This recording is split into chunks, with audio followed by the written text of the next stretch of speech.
And welcome, Hoosier fans, to another victorious episode of the Assembly Call, as today the Indiana Hoosiers win their afternoon battle with the Rutgers Scarlet Knights 79-72.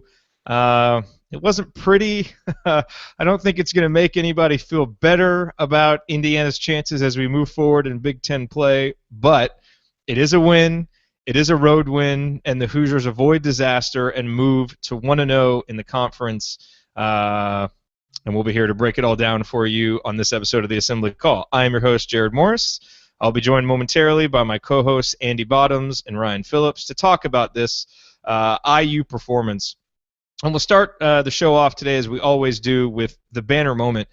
And for me, it's pretty obvious. The banner moment today was the bench. This was a game where Indiana seemed to play much better when it had a lineup filled with bench guys as opposed to the starters. And obviously the starting lineup changed today with James Blackman Jr. out. No one's quite sure how bad his knee injury is that he suffered on Monday, but it forced Colin Hartman into the lineup. And when you look at the guys who started, Yogi, Robert Johnson, Troy Williams, Colin Hartman, and Thomas Bryant, none of them really had a great overall game. Yogi played much better in the second half. Hartman was good in the first half, especially early.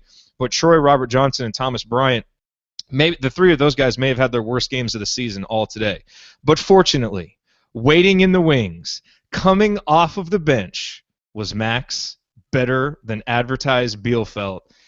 And we're going to talk a lot about him, so I will just talk about him briefly here. I don't think that you can overstate just how important he was to Indiana today. The numbers show it. 18 points, 14 rebounds, 6 of them offensive, 2 assists, 2 steals, and that even underscores how important he was, because there were several times in the second half where defensively Max would make a great rotation and play tall without fouling and force a tough shot by Rutgers. I mean, an 18-14 line is good enough, but I thought Bielfeldt was actually better and more impressive than that stat line. And then when you add in the contributions of Ryan Burton and OG Anunoby and Juwan Morgan, the bench really stepped up today. And frankly, without the bench, Indiana loses to Rutgers. Let that statement sink in. But because of how well the bench played, the Hoosiers were able to escape with a 7-point lead. And it was really really a great job. So let's go around the horn now. We'll start with Ryan. We'll let him rant. And again, I apologize, Ryan, that I took your comments about Max Bielfeldt. Yeah, I thought, as you stated, I thought Max was great. What was not great were the turnovers for Indiana. 23 in total. Troy Williams, Yogi Ferrell, and Robert Johnson combined for 18 of those. Those are your 3 primary ball handlers, and they combined for 18 turnovers. Troy Williams had 7, Yogi had 6, and Robert had 5. I mean, you can say a lot of things about this game. It's a weird start time. It's the first Big Ten road game. They're still on break. They've been off 8 days. You know, all those excuses. But we've seen this constantly, so this isn't an outlier game. I mean, we've seen this amount of turnovers constantly. These guys just don't take care of the ball. And that's the most important thing. You can't score if you don't have the ball. And when you have the ball, your opponent can't score. It's that simple. And you want to win games, you take care of the basketball. And they just aren't doing it, and they haven't done it. And it's really, you know, again, you can say, afternoon start on the road, it's still break, all that stuff. Maybe they're flat. No, this just keeps happening. So no matter what excuses you can make, something's got to change, and it's got to get fixed, because you can't turn the ball over 20 plus times against Michigan State and hope to contend for a Big Ten title. You can't do that against Purdue. You can't do that against Maryland. And I realize this wasn't a great opponent, and it's tough to get up for a great opponent, but this has sunk this team several times this year and put them in dogfights where they didn't need to be, and they really got to fix the turnovers. There's no question about that. That right now, I mean, the defense is bad, and we know that, but the turnover is the biggest issue, I think, and they're the most pressing issue that needs to be fixed.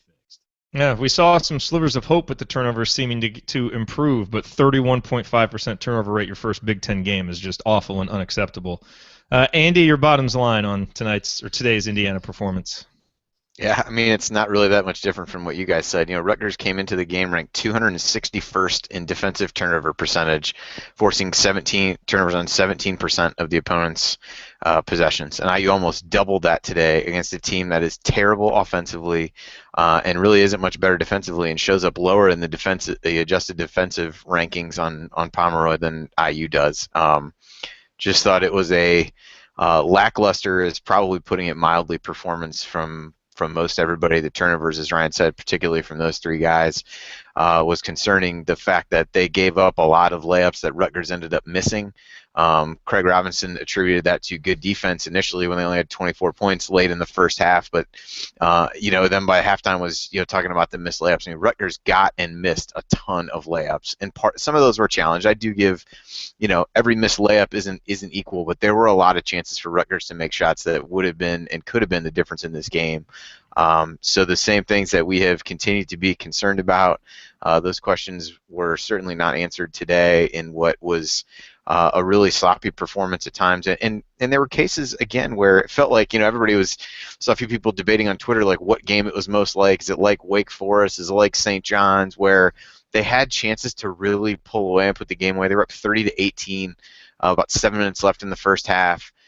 You're up 12, had a lot of momentum. I think that was after the Juwan Morgan steal and dunk, and then they got outscored 14-6 to end the half over those last few minutes. Had a ton of turnovers late, and let Rutgers get back in the game and let them hang around for a little while, and then got it back up to 11, I think, on a Zeislov 3.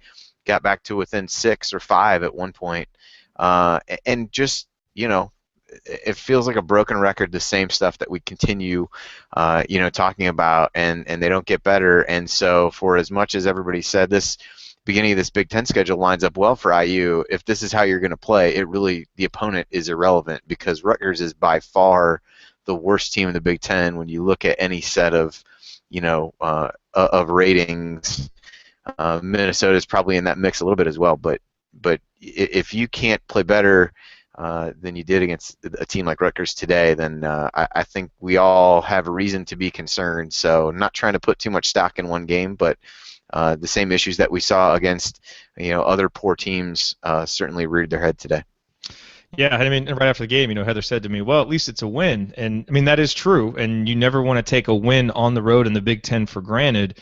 But the fact is, if Indiana plays more games, if they play at Nebraska as they played today, there won't be many more wins on the schedule. So that is certainly something to look at. All right, we're going to continue breaking down this Indiana victory. First, real quick, a reminder, go to assemblycall.com/subscribe or text 44144, text Indiana to 44144, and get on our email list. It continues to grow. We're up over 1,400 people now who get the IU Hoops newsletter the morning after every game. We send that newsletter out. It includes my thoughts on the game, Will's stat of the night, Andy's analysis, plus other stuff.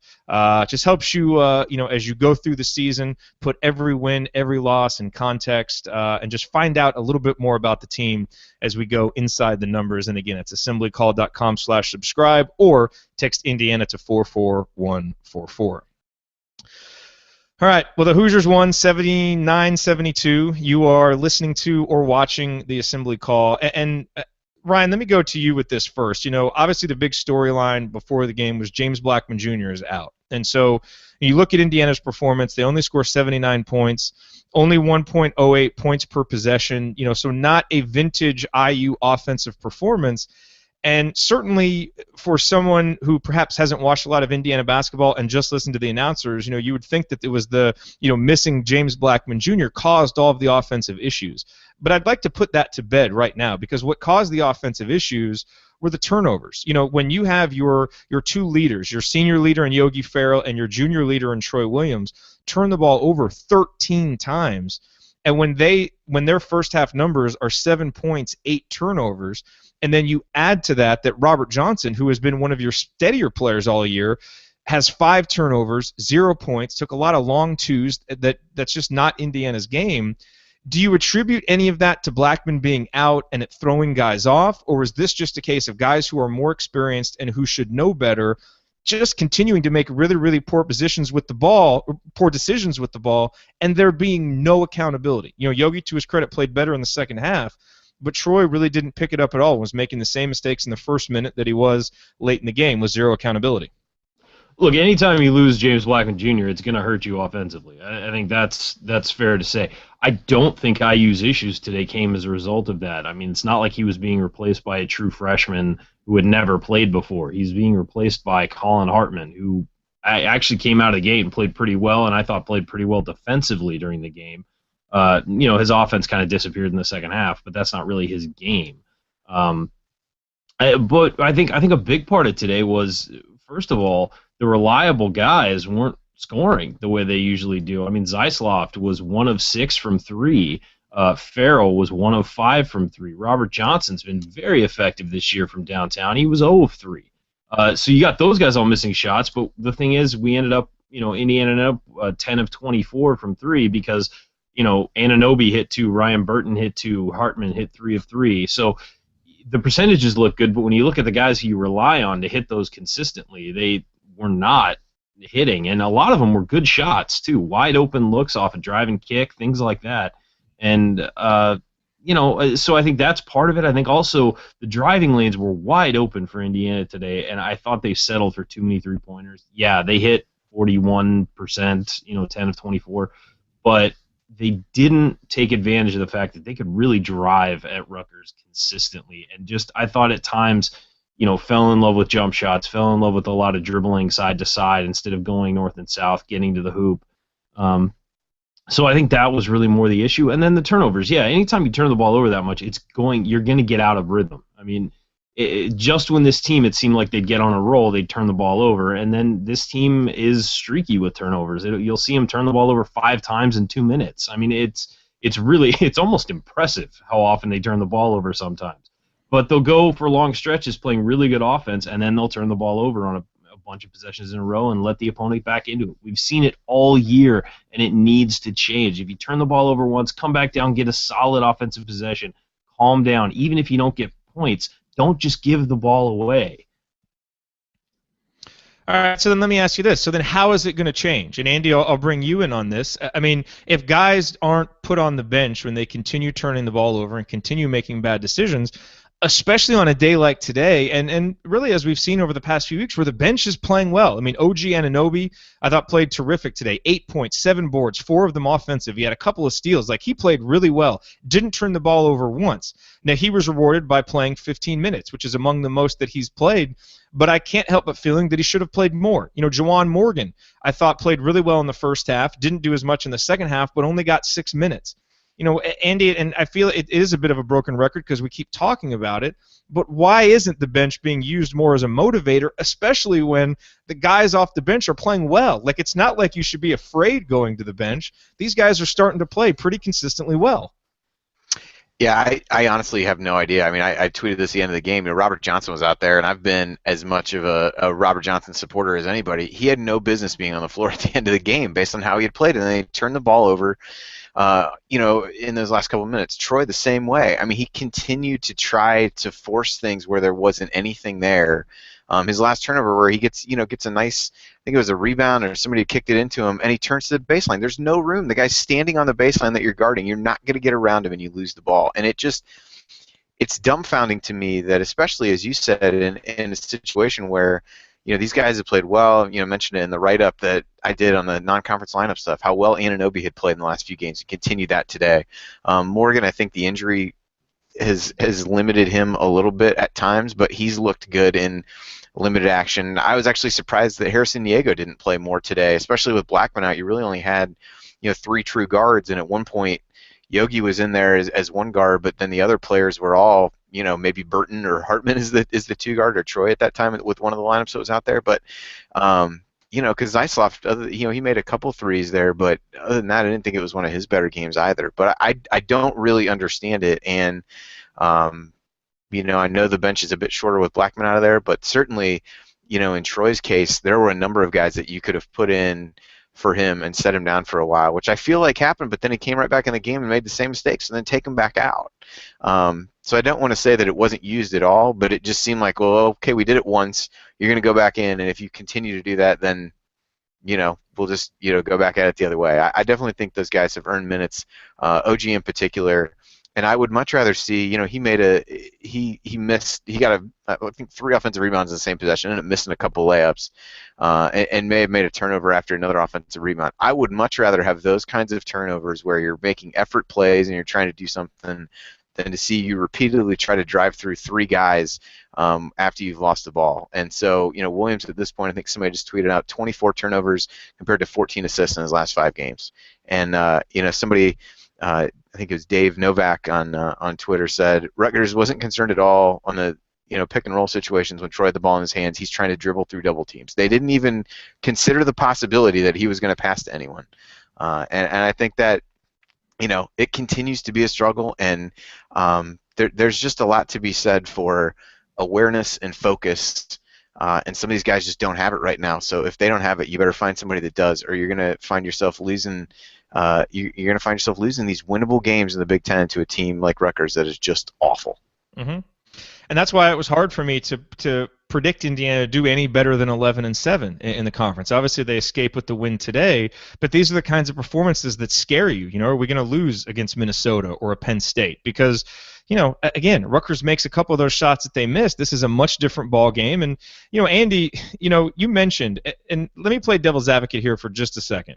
Because you mentioned in our chat, after this game, I am left as frustrated as after any game this season, just awful. And I think a lot of Indiana fans are feeling that way. Is it at all a positive, then, that we played this poorly and we still won by 7 on the road? Even with Troy playing bad and Blackman out and as many things as went poorly, still you get the boost from the bench and, you get, some other decent things happen and you win. Winning on the road in the Big Ten is hard. Is there any positive that can be taken from that? Or, is it just hard to have faith that these problems are going to get corrected?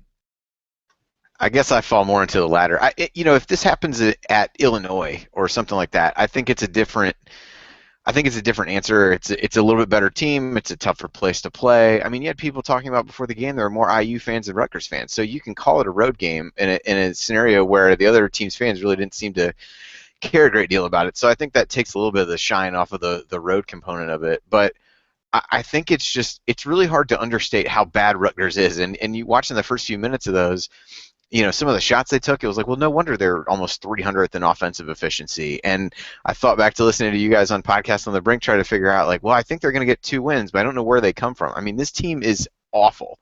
So I think given the quality of the opponent is probably my larger issue. If you win another road game by 7, if they win on Saturday at Nebraska by 7 points, I don't know that I would be all that disheartened by it. But to see the same things rear their head against another poor opponent, which many of IU's have been so far. I tweeted out a number of things about, kind of the RPI to this point and where IU's opponents fell. I mean, Rutgers is right in there with some of the worst teams that they've played. So I take it more as, factoring in the opponent and everything else. It's hard to feel good about, other than I found myself feeling a way a lot after the non-conference games of, well, they got to win and nobody got hurt. And those are the things that you can feel good about. And then the bench, as we talked about before, I think was the other positive. But other than that, it's hard to take a lot away that gives you confidence going forward in any scenario, because you're not going to face an easier road game all year, and you're not going to face a worse opponent the rest of the way. So if that's how you played in this game, I guess I struggle to take much good from it. Ryan, let me ask you a question here. Brian over in our chat, and he often has a lot of really good points. He says, talking about some of these turnovers, you get what you emphasize. We emphasize pace and speed. If we want turnovers to stop, we must emphasize this and slow down the offense, not sacrifice offense, but slow it down. I want to ask you if you agree with that, because I look at last year, and I look at an Indiana team that was still really good offensively, 9th in the country offensively, and was 60th in turnovers, 17.2%. That's not great job protecting the ball, but it's good, and it's good enough, and certainly would be huge for this team. But coming into this game today, Indiana turning it over on 20.4% of their possessions, 272nd. That's obviously going to go way down after this horrible performance today. I mean, do you think Indiana needs to play slower? Because we played pretty fast last year, and we were able to protect the ball. And it's the same guys. Like, it's Yogi, it's Troy, who their turnover rates are much higher this year than they were last year. Do you think as much a pace of play issue or just an accountability issue where those guys seem to know that they're never going to hit the bench if they turn it over because for the most part they haven't. And again, good on Yogi for turning it around in the second half, but Troy didn't. And I don't know that I agree with that, and I don't know that I'd want to do that. Our defense is so bad, I think we need to keep our pace up and play offense the same way. Just take care of the ball a little bit better. Maybe don't have Troy initiate the offense. Make that shift. Let him work the baseline more instead of initiating the offense, because that seems to be where most of the issues are coming from. Yeah, I would agree with not having Troy initiate the offense. I think, but the problem is you need to find that consistent secondary ball handler to Yogi who can drive and make things happen. We're looking at a scenario where Robert Johnson could be that guy, but he had a bad game today. But I think that relying on him with the ball in his hands more than Troy is certainly something we've got to look at. Williams that's the problem. He cannot. He makes spectacular plays and he has some games where he's great. And he wound up being okay today, 10.6 rebounds, which is what you need. I mean, you need a guy to fill that role and get tough rebounds and score about 10 points. You need somebody to step into that role every game in the Big Ten. But he hurt the team more than he helped today, and it was obvious. And so I don't know if it's using the bench or everybody has their own philosophy how to work those things out. But at the same time, you can't slow this team down. You slow this team down, you're playing against their strengths, and you're slowing them down and then making it so every time down on defense, a stop is more and more important. The more possessions you have, the more leeway you've got on making stops defensively. You're right. Last year, nobody left off this team. I mean, this is the same team as last year, pretty much, with some added guys, and yet they're turning the ball over more. It doesn't make sense. I don't know what the difference is. I don't know if it's guys just being lazy, didn't focus on that, focused on other things and not their ball handling in the offseason, just aren't watching enough film, aren't making smart decisions. I don't know what it is, but it's different, and the guys that you're supposed to rely on the most are the biggest culprits. So that needs to change. How do you change it? I don't know. That's why I don't get paid what Tom Crean gets paid. Hopefully he can figure out how to change it. If he doesn't, he's going to have a talk with an athletic director at the end of the year. But it's something that has to change. You can't play like this in Big Ten play and win. And I know we picked up a road win today, and it's a big, quote, Big Ten road game, but this was not a Big Ten road game. Let's be honest here. This wasn't going to even Nebraska. It's Rutgers, who, first of all, I still forget 3 days out of the week is in the Big Ten. So this is not a Big Ten road game, and it's a nice way to start off the Big Ten slate because you get an easy win, but at the same time, this isn't preparing you for anything. Hey, Andy, let me ask you a question. You wrote a really good article on the site. We posted it yesterday, and maybe we'll tweet it out. But if you go to assemblycall.com and scroll down, you'll see it. And it analyzes Indiana's lineups and some of the different combinations that have been used, because we've been talking about on here, is this team better when Troy and James don't play together, simply because it seems like the defense improves. And I thought that analysis revealed some interesting things. And I'll tell you one thing that it revealed, which is that the normal starting five of Yogi, Robert Johnson, James Blackman Jr., Troy Williams, and Thomas Bryant, that starting five was not among the top 10 lineups for Indiana. I think you said the lineup had to be used at least 5 times and play a certain amount in terms of plus minus per minute. But the lineup that ended up starting today with Colin Hartman was actually the 4th best lineup for Indiana. Now, that lineup didn't do very well today, clearly, because Troy and Robert Johnson and Thomas Bryant really didn't deliver. And obviously I think the ceiling for Indiana certainly goes down when you're missing a guy like James Blackman Jr. But are you at all intrigued, to see maybe some different lineup combinations? Because frankly today there were some really weird lineup combinations out there that worked. And that's perhaps discouraging at this point in the season, that you're seeing some of that and that you can't count on your starters right now more than Indiana can. But I wonder if this is a chance for Indiana to maybe find some different lineups that might work a little bit better defensively, or something, because it seems too much like Tom Crean is so set on when Blackman is out there, using some of those same lineups. I just wonder if there's anything else that analysis revealed to you that we may see come out now with Blackman out. Yeah, it was interesting. I mean, the root of it was you sent me a quick email saying, "Hey, can you see, how these lineups with Troy and James have performed over the course of the season so far?" And I looked. I think there were 27 lineups that I kind of factored in to try to figure out what the best was. And basically, the only requirement was they had to have played at least 5 minutes together.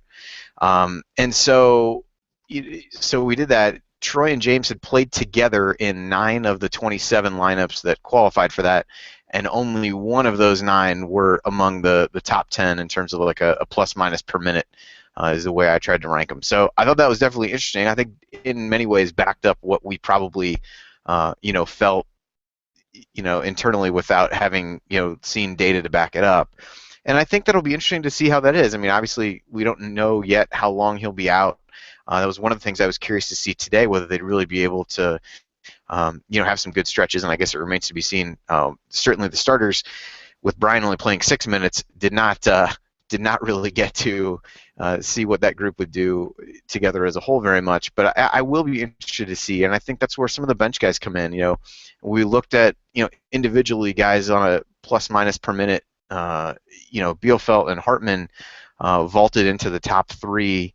They were both there. OG was one who was a lot better when you looked at it on a per minute basis than just kind of raw numbers wise, and he'd done a lot of his damage in the last 3 games. I think he was plus 50 in the last 3 games, and I think somebody said at least they saw an initial approximation that he was plus 17 today, which I would say is probably at least that. So. Does having him in there where he seemed to do a good job challenging shots at the rim, really seems to be a good rebounder, and just better position-wise on defense. Is having a guy like Ryan Burton who, other than getting beat backdoor in one of the plays, showed good awareness out there. Do you just get other opportunities for those guys to play together and see that? I think that'll be interesting to look at, depending upon how long Blackman's out. If it's only a game or 2 thing, we may not be able to get too much out of that, but. Certainly between him being out and Bryant being gone so much today, I would imagine that we saw at least a couple lineups that we hadn't seen before, or at least hadn't seen for extended minutes previously, just because those are 2 guys who usually one of the 2 tends to be on the floor more often than not for IU.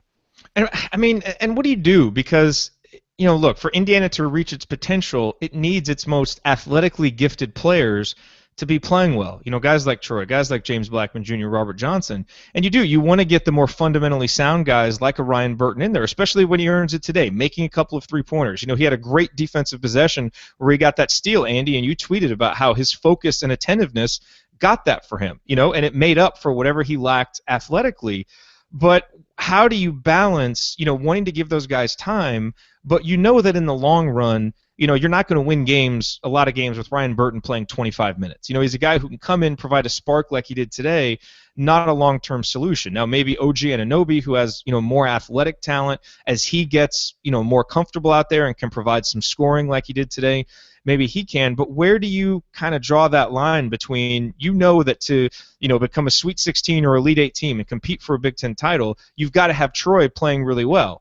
And yet you look at some of this analysis and it's like, well, shoot, there's a lot of lineups that are succeeding with him off the floor. Like what? And maybe that's a question you can't answer, but it just seems like the big conundrum right now that is developing this year. Yeah, it feels a little bit at times like, I kind of liken the Burton thing today, and even Niego, when they put him in a few games back when the team was struggling, he gave him a nice pick-me-up, was kind of how they used Jeff Howard a few years ago, where he didn't play a lot. There were games when he might get 8 minutes, there were games when he wouldn't play. But some of these guys, I think, serve, and again, it might be the pace at which they want to play, but I think some of these guys, like, just give them a little bit of a calming influence, stabilizing, whatever, where you don't have those guys out there. And I think that's why you see in a lot of cases these lineups that the guys who are prevalent in a lot of them are the the Hartmans and the Bielfeldts and Robert Johnson, who aren't necessarily, if you listed off your top 3 NBA prospects or all those kinds of things on the team, but they're just kind of Robert's game today notwithstanding, solid guys who are playing a role that what you can expect from. And I think that's where, some of those guys kind of help you. You don't feel like they don't need shots. I mean, Burton made shots, but you're not, running sets to get him looks. You're not, running action to get OG, looks inside and things like that. But they took advantage of, where they, had opportunities and played well. So I would agree with you that there's some of those guys you can't play for long stretches, but I think it's, the game starts to get a little too hectic. You can bring them in to kind of calm everybody down and maybe serve that kind of role. I don't really know if that's a great answer or not, but that's the best way that I could kind of frame it when I looked at how these guys had played and kind of how we view them as players and what their role on the team is and kind of how that differs from some of the others. All right, well, we've spent a lot of time talking about the negatives from today's game because there were plenty of negatives in today's game despite the win. But it was a win, and so we're going to talk about some positives here in a second, starting with something that Ryan wants to talk about. Real quick before we get there, do want to let you all know that if you do want to support the show, and the Assembly Call is a listener-supported program, there are a couple of ways to do it. You can go to assemblycall.com/support. And this is an option that many people have been taking over the past couple of weeks, and we can't express how much we appreciate it. But there are some PayPal buttons there that allow you to donate. You can either make a one-time donation, you can make a recurring donation. We've had people do both, whatever is more convenient for you, and we appreciate all of it because it helps us keep the show going, helps us run the chat, helps us do everything that we do, including maintain the email list. And then there's a new way. You can go to assemblycall.com/gear, and I sent everybody these coasters, these limestone coasters with our Assembly Call logo on them for Christmas, and a couple people tweeted them out, and then everybody was asking me where to get them. And so I put up a page. You can buy the coaster there, and when you do, 25% of the proceeds from that actually goes to the show. So you get a really cool coaster. I have it sitting right here next to my computer, and then it also helps support the show. So that is assemblycall.com/gear or assemblycall.com/support. Both are great ways to support the show, and we thank you. All right, well, again, the Hoosiers win today, 79-72. It's not a game anyone's going to write home about or be too excited about, but it is a win. The Hoosiers are 1-0. They have a win on the road. And, Ryan, let's spend a little bit more time. We all have started our own fan clubs. Andy is the president of the Robert Johnson fan club. Not really the proud president. Which I'm standing by, despite your efforts to lure me into the OG Anunoby one. I would happily join both, but I am not. I'm not turning back on him. No, I hope this doesn't turn into a Stan Robinson scenario where I'm the last one left holding the flag when everything is gone down in flames. But for now, I'm sticking with it. Yes. Well, we can all only be president of one fan club. So Ryan, for the longest time, was the president of the Tom Crean fan club. But clearly his allegiances have gone to Max Bielfeldt, who Ryan believes has been better than advertised coming in. And so Max was the banner moment because anytime your senior backup center comes in, your freshman struggles, only has 3 points, fouls out, and when you can get 18 and 14 off the bench, to win on the road, it's huge. Talk a little bit, Ryan, about Max and just his contributions and what you saw from him today. Max better than advertised Bielfeldt. I am sticking with that, by the way. I'm going to be doing that for the rest of the year. What a game for him. 18 points, 14 rebounds. Played 26 minutes with Thomas Bryant only getting 6 because he fouled out in 6 minutes, which, that's got to be close to a record. But yeah, he's just a guy who's always in the right place. It's sort of like he's the post version of Colin Hartman. He's always in the right place. He's always doing the right things. He's solid all around, and he's got more post game and more offensive game than we were told he did. We were told he was just going to be a body to bang down low in the Big Ten and absorb fouls and be the sort of backup to Thomas Bryant. And he's been way more than that for this team, and it wasn't just today. It's been all season. He can shoot a jumper. That's not his game, but he can shoot. He can hit a jumper. He hit a 3 today. He's got to make his free throws. He was 1 for 3 today. I was kind of upset by that. But, 6 offensive rebounds. Of his 14, 6 were offensive. 2 assists. Only 1 turnover. I just think the guy is an all-around stud. He's a great player. And again, we were told he would be a nice addition that would help with our size, with Indiana's size issues up front. But he's been far more than that. He's been a key player, and I thought he was the best player along with Nick Zeisloft in Maui. He was one of the only 2 guys that really showed up in Maui and played to his potential, and he's exceeded that, since then. And when Thomas Bryant, he had some bad luck with the foul calls. I thought 2 of them were terrible calls, but he only got 6 minutes, and Bielfeldt stepped in, and Indiana didn't miss a beat. So it's the kind of thing where Thomas Bryant doesn't have to get down on himself for fouling out. He can kind of be like, okay, well, Max picked me up. And that's what happened, and he was fantastic today in every aspect of the game. Yeah, he was. Andy, let's talk a little bit about the freshmen. Let's give, we talked some about OG Anunoby, and I thought Juwan Morgan in the first half, I mentioned this on the halftime report that, you see Juwan come in, and he's one of the guys who really, really battles for defensive rebounds. He's not relying on his athletic ability, I think, because he's smart enough to know that he's, somewhat limited athletically, in comparison to the guys he's playing against now, but he really battles and fights for rebounds. And he's not going to get them all, but he's in there boxing out. I thought the steal that he had in the first half, it was a really big play in the first half, when not a lot was going right for Indiana, I think, at that time, and he, got a big steal, got some momentum going, which was just anticipation and hustle, and he took it coast to coast. And this is becoming a theme where we're really seeing from some of these younger guys, Juwan struggled early, but over the past few games, and OG struggled early, but over these past 4 or 5 games, where you can almost count on them. They're consistent. They're more consistently in the right place. I mean, one thing I noticed from OG, he would get switched on to Sanders, and he would do a good job of keeping him out of the lane. And there was a steal that Troy got in the second half where it might have been Sanders or maybe it was Greer who, picked up their dribble, and instead of relaxing, OG harassed the guy, got all up in his face, and he threw a bad pass to Troy. And Troy is going to get credit for the steal and taking it coast to coast, and he should, because that was a good play by Troy. But I thought what really created the steal was that OG hustled on defense and didn't let up and continued to play, get in the guy's face.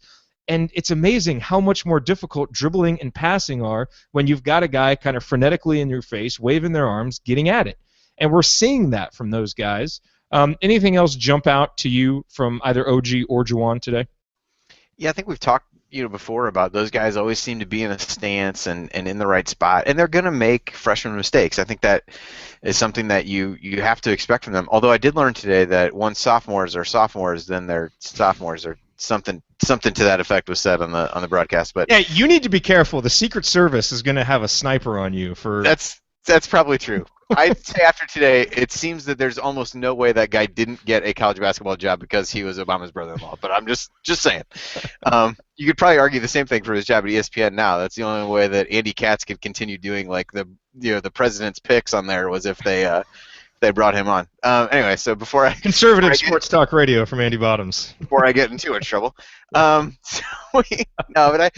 I think those guys. I mean, they're going to make mistakes, but I think they're going to be mistakes of effort as opposed to mistakes of carelessness, which I think is what we saw a lot of today. And so, OG continues to just play with a really high effort level, and he really attacks the rebounds. And I think we've seen times when Troy kind of will do that at times, but then leak out other times to try to go down. I think these guys aren't as concerned with, how do I get down the floor faster, but they're really trying to, make sure they secure the rebound and using generally good positioning. And they both have really long arms and are able to be disruptive, particularly today against a team like Rutgers that didn't have a ton of height, didn't really work to push the ball inside.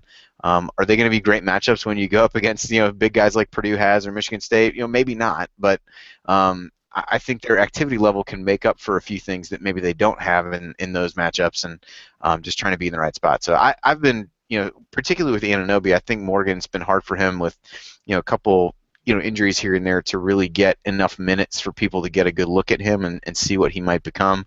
I thought Anunoby, though, in these last couple games, today was his best game, I would probably say, but really played well in that Notre Dame game as well. So, 2 of his 3 best in the last 3 games, and I think has earned additional minutes going forward, and I hope we see that heading into the Nebraska game on Saturday. I just got a tweet from Yogi's mom talking about how you definitely don't want Yogi on the bench, which is true, and I have to assume, hopefully she's watching. Hey, Doc Libby, how are you? I have to assume that was in response to our conversation about sitting these guys when they turn it over and when they don't stop turning it over. And, her saying you definitely don't want Yogi on the bench, that's absolutely true. This team cannot win games on the road in the Big Ten with Yogi on the bench. And the difference is that, Yogi was not good in the first half. I think it was Justin Albers who tweeted out, that might have been one of the worst halves that Yogi has played. And based on his standards, the standard he set, that's true. But to his credit, he came out and played differently in the second half. And he did have a couple of turnovers, but they came later, and they weren't just the real egregious variety.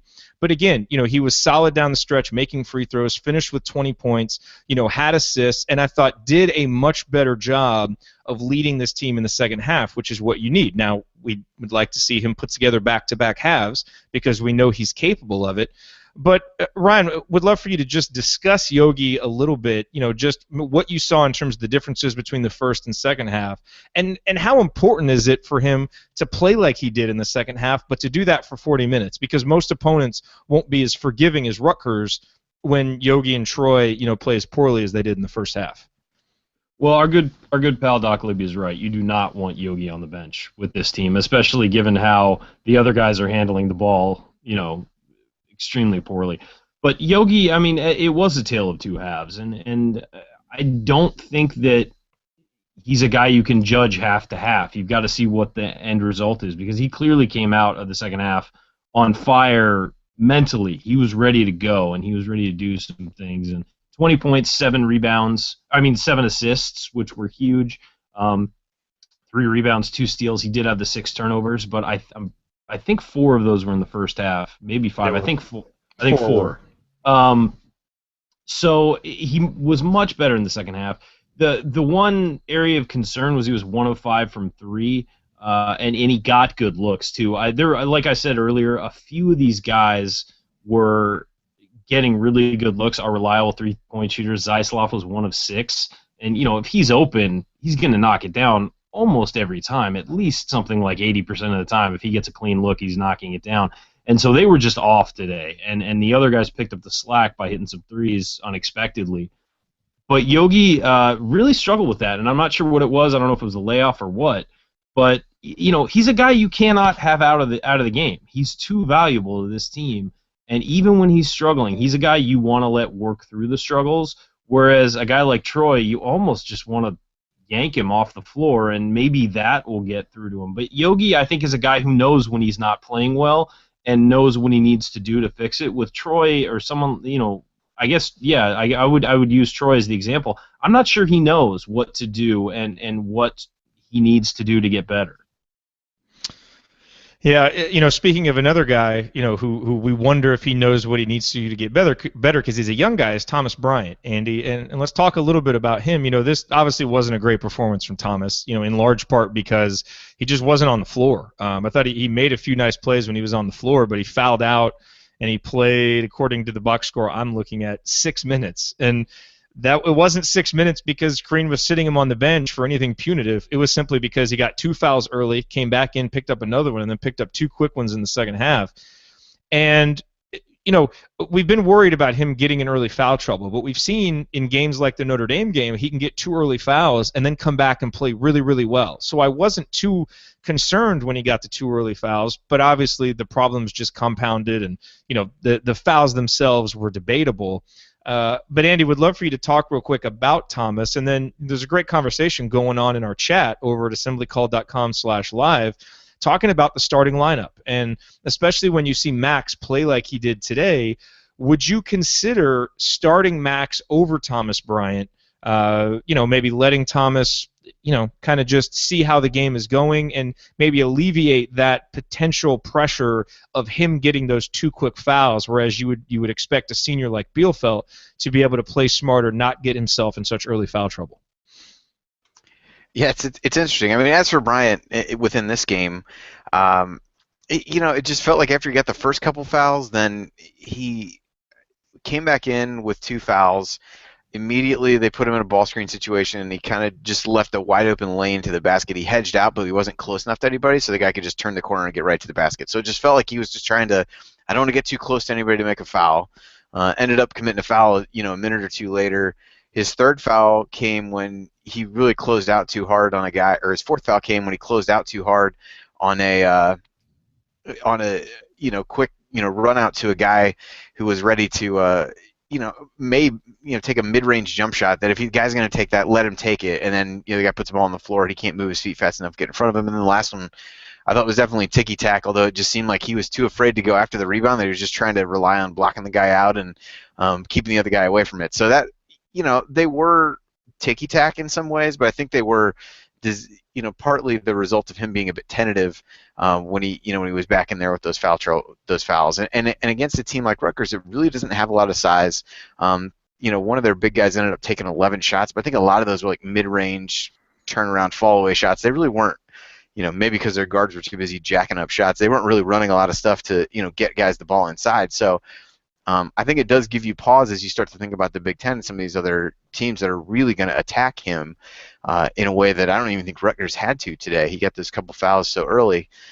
So I think it is concerning. Now, is it concerning enough to make a change in the lineup? I'm not sure that I'm quite there yet. Just because I think that Brian's, at least length at the rim is a big deal. Although Bielfeldt positionally on defense is substantially better. So, if somebody wanted to make that move, I don't know that I would talk you out of it. I just am not sure that I would, make that move at this point. But I think it's getting to a point where it's a potentially worthwhile conversation, if for no other reason than you can manage Bryant's. Manage Bryant's minutes a little bit that way if you continue to see that be an issue.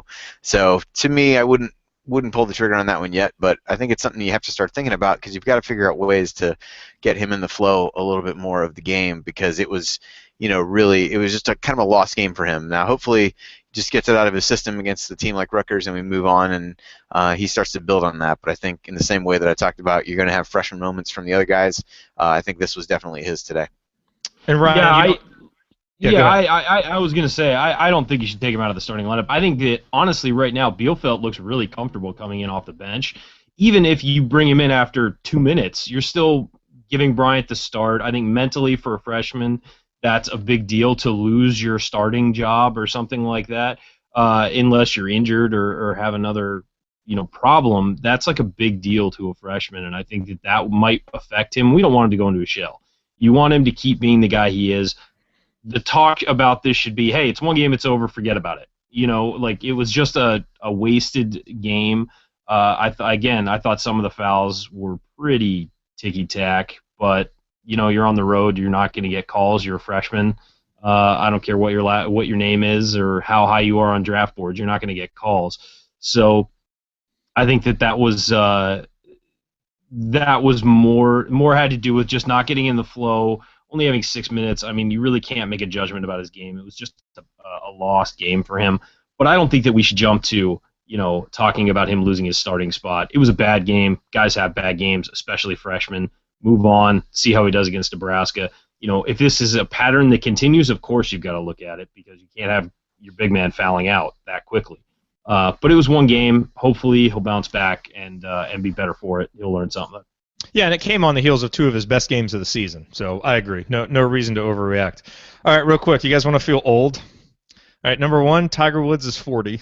Number 2, Alan Henderson is reminiscing on Twitter right now about the 25-year anniversary of that loss to Glenn Robinson in the state championship game, which is one of those games like where I think a lot of kids who grew up in Indiana, you kind of remember that game and how epic it was. Obviously, that game itself stunk because Gary Roosevelt crushed Brebeuf, but that was one of those epic moments, and that was 25 years ago. So yeah, we're old. Let's see here. Let's look forward, Andy. Obviously, this was the first game for Indiana in Big Ten play. The next game is Sunday, I believe, at Nebraska. And I will say, when I went through and did my game-by-game predictions, this was the game of the first 7 that I picked Indiana to lose because, it's been a place Indiana has struggled. This Nebraska team has, they've played some tough competition, and they've played them well. And they have a guy in Siobhan Shields who seems to be the kind of guy that can just explode for a career game against Indiana's defense. And now, obviously, not having Blackman is going to complicate things. I'm not going on the record yet and saying that I'm predicting the loss. I'm just saying that was my pick when we went game by game. But what do you think, Andy? This is a game a lot of people seem to just kind of be assuming is a win for Indiana, but this is not going to be an easy matchup. Yeah, Nebraska's it's interesting. I think they've been better than people thought. They lost Teron Petway after last year. I mean, they were really just after being such a pleasant surprise 2 years ago. Really took a huge step back last year and struggled. And I think people thought maybe the same thing would happen again. But with Shields there, he's been really good and really thought he's been a great player there for the last few years. One that doesn't get a lot of notoriety because of where he plays. And then they've got Andrew White, who's a transfer from Kansas, who's eligible, and he's been pretty solid as well. So they don't have a huge presence on the interior, so they're a little bit like Rutgers in that regard. But the one thing Tim Miles has done pretty regularly since he's been there is had them on the the positive side of the defensive rankings, and that's not really any different than what you see this year. They're 75th in Pomeroy as I'm looking at it right now.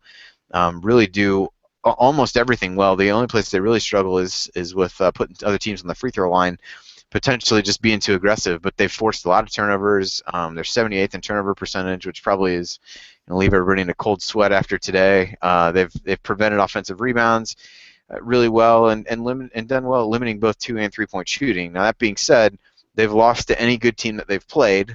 They've also lost to Samford. I guess I shouldn't say that. They did beat Rhode Island, although Rhode Island's best player had gotten hurt earlier in the season, and they beat Tennessee on a neutral floor. So those Rhode are Island's best player actually isn't playing this year. He got. Oh yeah, well, nice. Well played, sir. So they don't really have a lot of great wins under their belt, but I do agree with you that's typically been a tough place to play.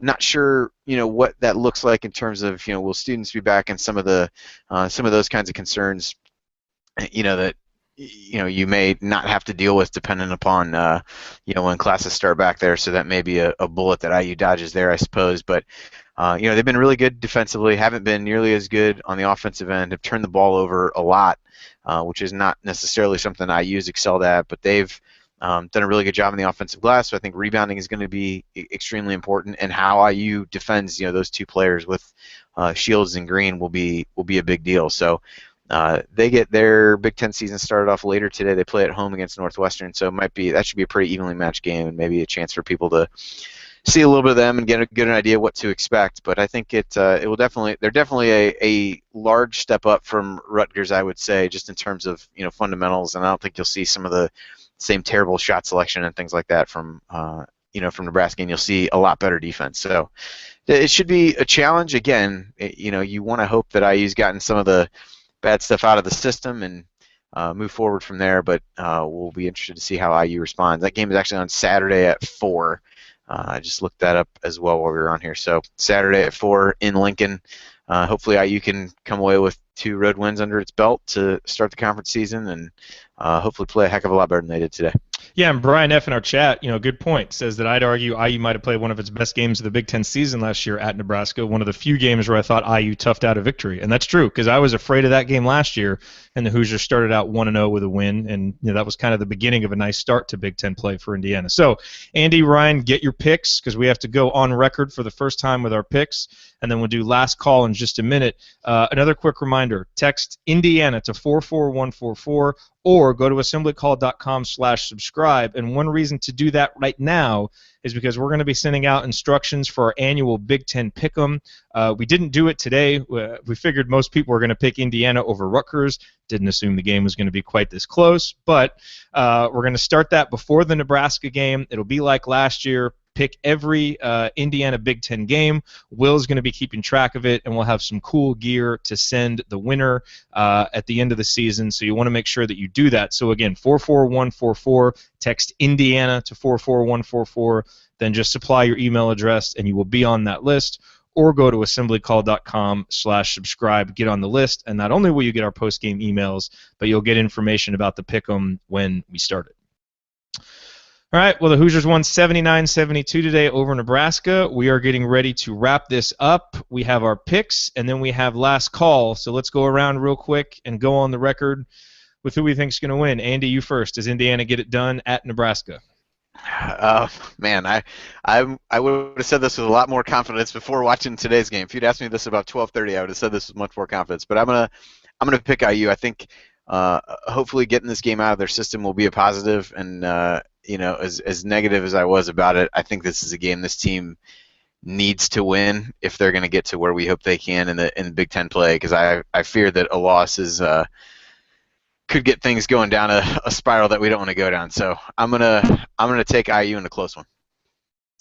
Ryan, what are you expecting? The only common opponent, and I know this is a terrible way to pick things, but the common opponent between these two teams was Creighton, who IU smacked around at Assembly Hall, and Creighton beat Nebraska 83-67. I think that Nebraska's going to play better than that at home. Big Ten against Indiana, you come in, you got to go there expecting their best shot.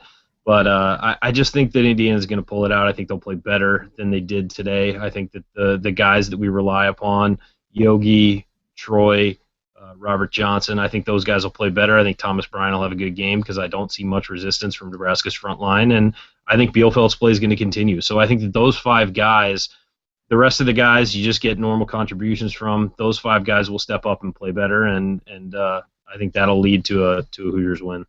Yeah, it's interesting. Last year in this game, that was one of Honor's better games of the year. He actually had 12 points and 10 boards in that game. And Troy played really well. He had 13.6 boards, only turned it over 2 times. Interestingly, Yogi only scored 5 points. He was just 2 of 7 from the field, but still contributed with 8 assists, 5 rebounds, and a turnover. That's why I'm going against what I picked in the preseason picks. I think this is the kind of performance today that you win on the road, but there's so many coachable, teachable moments. I expect Indiana to come out and play with much more focus against Nebraska. And because of the win last year, I think this is a place where guys like Yogi and Troy, and Robert Johnson will come in and have some confidence. And it should also be a game, because Nebraska does not have a lot down low, where you can get Thomas Bryant going. And I think Indiana is really at its best when Thomas Bryant gets going and is getting a lot of easy twos. And with he and Bielfeldt playing well, I think that'll be a little bit too much for Nebraska. So I expect Siobhan Shields, to have a really good game, just because, he played well against Indiana last year, and he's the kind of guy that we struggle to defend. But I think overall, I think Yogi will have a good game, and I think the Hoosiers will rebound from today's performance, play much better, and get off to a 2-0 start in Big Ten play. All right, last call time. Andy, we'll go to you first. All right. Well, as always, I feel like the show was somewhat therapeutic for me. I could at least talk about it and get it out of my system. Definitely came in not feeling great about how the game went. I don't necessarily feel better about the game, but I at least feel like I can move on with my day. Just what you want to start to see from this point to me is a couple of things. One is incremental improvement in the areas where this team has continued to struggle, and that's stopping dribble penetration and turnovers. And so that all starts Saturday. Can you see get a little bit better and a little bit better and start to build, as opposed to kind of fall back into these old habits? And the other is really starting to see what the rotation looks like with some of these guys off the bench playing so well. I think you could make a case for any number of guys today that have earned more minutes, and I think that we really just I want to see more Anunoby. I want to see more Juwan Morgan.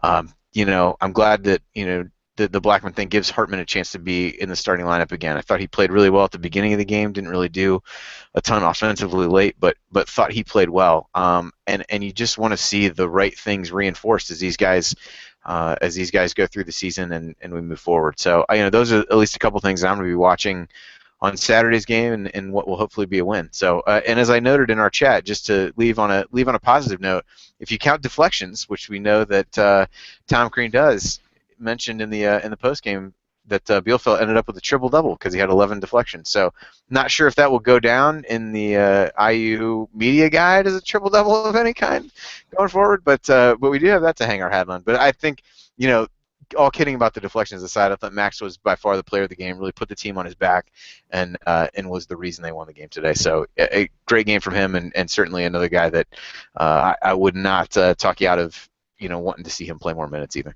Yeah, Ryan, at what point do performances like this become as advertised from Max? Oh, well, I'm talking about the preseason advertisement. You see, every time he steps on the floor, he's already better than advertised because of his season so far. So it sticks. I'm sorry, it's foolproof. Hey, why don't you show everybody your sweatshirt? Yep, there it is right there, the assembly call. You can get one of these, too, at our store. This was my Christmas gift from Jared, so thank you, Jared. It looks good, man. It does. It actually, I was surprised how good it looks, actually. We're a first-class organization, but I was surprised how good it looks. Yes. If for my last call, I think it's just, look, this was a forgettable game for a lot of guys, but it still is a road win, so we'll take it. But again, the Big Ten really starts on Saturday against Nebraska. This team has to come out fired up and really look at today's game and not take it as a loss, but take it as a crap, we need to get better, and really focus on improvement against Nebraska. So, forgettable game. They won. Take it as it is. A couple guys had some really nice performances, Anunoby, Bielfeldt, but they need to quickly move on and focus on being better. Yeah, and for a little bit of perspective, last year Wisconsin lost at Rutgers 67-62. And obviously that Wisconsin team is one of the better teams in recent Big Ten history. They ended up going to the championship game. So it's not like a poor performance at Rutgers is going to end your season, right? And Indiana got out of here with a victory without James Blackman Jr. But the reality of the situation, as I think we've accentuated, with our tone and what we've said on the show, is that, yes, it's a win, and you're 1-0 in the conference, and it's a road win, but we've looked at, and Andy, you're right, no Kaminsky and Trayvon Jackson got hurt, but still, didn't play well, and that Rutgers team, they didn't win very many more games the rest of the season. But the key is, Indiana's got this slate of games to begin. You've got Nebraska coming up next. You've got winnable home games against Wisconsin and Ohio State. You play Illinois. You play Northwestern. These are winnable games. And when you look at the end of the schedule and how tough it is, Indiana's got to make hay right now. Well, Indiana won, and they won on the road today, but a performance like this will lose at Nebraska. A performance like this will lose at home against Wisconsin and Ohio State. So we have to hope that some of the lessons that we haven't seen learned in some previous losses or even some previous wins, that Indiana corrects those and that it starts to change. And, I mean, look, I think surely this was the bottom of the barrel for turnovers this year, with 7 from Troy and 6 from Yogi and 5 from Robert Johnson and 30+% from the team. I mean, I'm not sure Indiana can try and turn the ball over that much, in future games. So you have to hope that that will give the Hoosiers a bump. But ultimately, this team just has to play with more focus, protect the basketball, and allow their offense to be its spectacular self. And even without James Blackman Jr., this team can still score enough to win. And if they continue to get some of the contributions off the bench that they got today, this is a team that can still win and should win 10, 11, 12, maybe even more Big Ten games, but they're not going to do it if they play like they did today. And hopefully that's the message that the coaches are getting across, because certainly it's the message that we all got watching the game, and let's hope that's better on Saturday. If it is, the Hoosiers will be 2-0 with 2 road wins, which no matter who the competition is a good place to be sitting. And if it's not, we'll be 1-1, scratching our heads, going home for a couple of must-win games against Wisconsin and Ohio State. But we will see on Saturday, and we will be here after that game to break it all down for you on the next edition of the Assembly Call. We appreciate you joining us today. We look forward to you joining us then, and we will talk to you after IU Nebraska. See you, everybody.